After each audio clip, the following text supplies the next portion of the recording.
Kakinada rural మండలంలో 10వ తరగతి పరీక్షలు ప్రశాంత వాతావరణంలో ప్రారంభమయ్యాయని కాకినాడ రూరల్ మండలం విద్యాశాఖాధికారి ఎల్ గణేష్ బాబు తెలిపారు.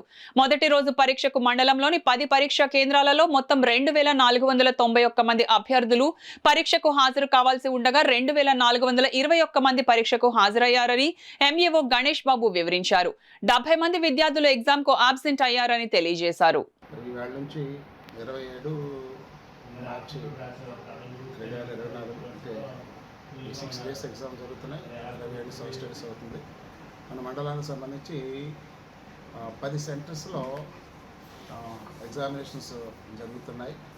ZP school Indrapalu, little birds Indrapalu, Vishwodaya Indrapalu, APSP quarters, ZPHS Vakarapudi, Mohan school, Eshwar Nagar, ZPHS Sarpavaram, 3rd battalion APSP, Swami Anjaneya Nagar, ZPH Tormipeta, మొత్తం 10 సెంటర్లో ఎగ్జామినేషన్స్ జరుగుతున్నాయి. ప్రతి సెంటర్లో కూడా విద్యార్థులకు ప్రభుత్వ ఆదేశాల మేరకు వసతులను ఏర్పాటు చేయడం జరిగింది. ఏ విద్యార్థులు కూడా కింద కూర్చోడానికి కింద అందరికీ ఫర్నిచర్ ఏర్పాటు చేయడం జరిగింది. ప్రతి క్లాస్లో కూడా లైట్లు ఏర్పాటు చేయడం, అలాగే ఫ్యాన్స్ ఏర్పాటు చేయడం జరిగింది.